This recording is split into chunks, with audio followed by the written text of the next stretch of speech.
Бүген Силиси мәчетнең тарихы мәхәлләдән башлана. Шихабетдин Мәрҗани язып калдырганча, шәһәрнең бу читендә мөселман халкы артып китә, чөнки якын тирәгә сабын заводына эшкә урнашучылар күченә башлый. Төрле чыганакларда төрле еллар күрсәтелгән. Шуңа күрә 1804 яки 1810 елда шушы урында манарасыз агач мәчет төзелә. Мәчетне Хаҗи Габделмәҗид бине Әбүбәкер салдыра, ә мәчеткә йөрүчеләрне завод мәхәлләсе дип йөрткәннәр. Мәчет бинасы 40 еллап хезмәт иткәч туза. Татар шәһәр ратушасының башлыгы сәүдәгәр Мостафа Әҗимов 1851 елда шушы урында яңа агач мәчет төзетә. Мәчет бу юлы манаралы була. Аңлавыгызча, бер мәчет тарихы тапшыруының бүгенге чыгарылышында без сезне Әҗим мәчете белән таныштырабыз.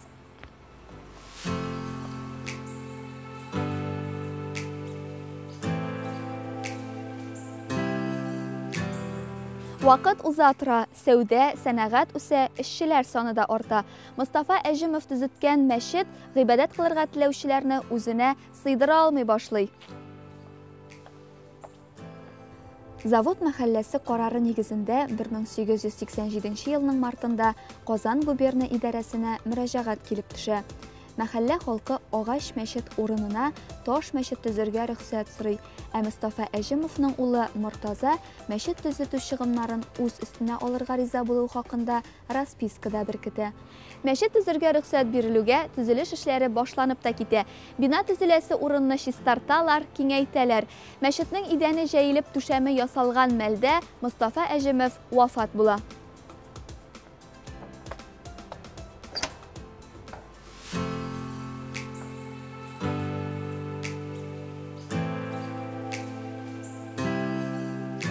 Мәчет төзетү эшләрен аның варислары дәвам итә, һәм ниһаять 1890 елда мәчет төзелеп бетә.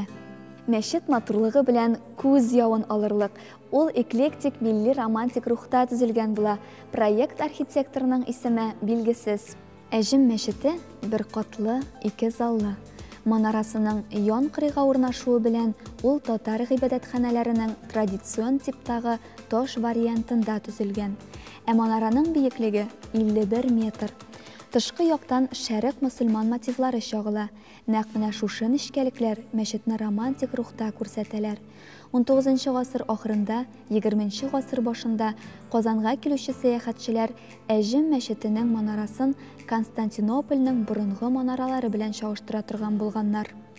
Халык гыйбадәтханә төзетүче сәүдәгәрләр исемен онытмый. 6-нчы Җәмигъ мәчете Әҗим мәчете дип йөртелә.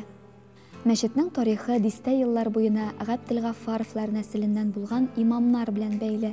Аталы улы Габделвәли һәм Хисаметдин Габделгафаровлар имам һәм мөдәррис булып торганнар.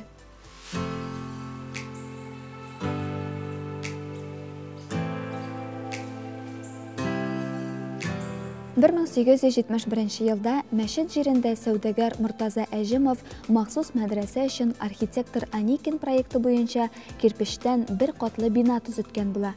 Мәдрәсәнең исеме имамнар исеменә бәйле була. Гафария мәдрәсәсе. Габделвәли Гафаров Әҗим мәчете каршында мәдрәсә оештырган. Башка мәдрәсәләр белән чагыштырганда башта ул әллә ни зур да булмаган, әмма абруй казанган. Гафария мәдрәсәсе ширкәүне дәүләттән, мәктәпне ширкәүдән айыру турында декреты нигезендә 1918 елда яптырыла. Бүгенге көндә Гафария мәдрәсәсе урынында әлеге бина төзелгән.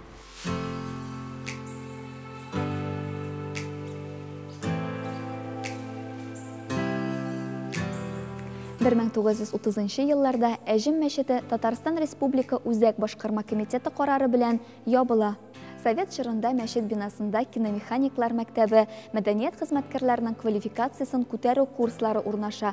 Шушы хезмәткәрләр өчен тулай торак буларак кулланыла, ә кайбер вакытларда мәчет кинотеатр вазифасын да башкарган.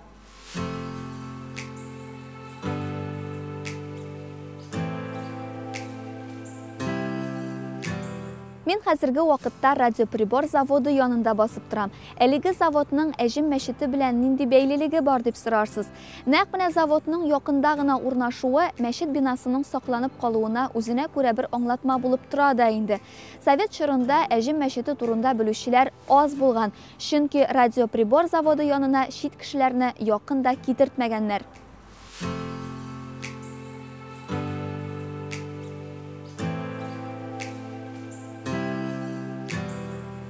20 гасырның 70 елларында мәчет әһәмиятле тарихи һәм сәнгать әсәре үрнәге булганга күрә бинасында төзекләндерү эшләре башкарылган һәм 1989 елда мәчет мөселманнарга кайтарыла.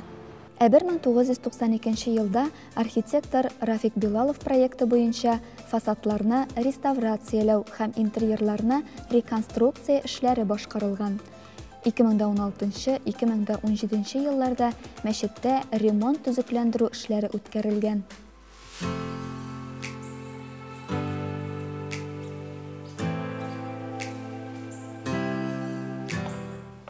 Бүген бер мәчет тарихы тапшыруында шушындый гүзәл Әҗем мәчете белән таныштык.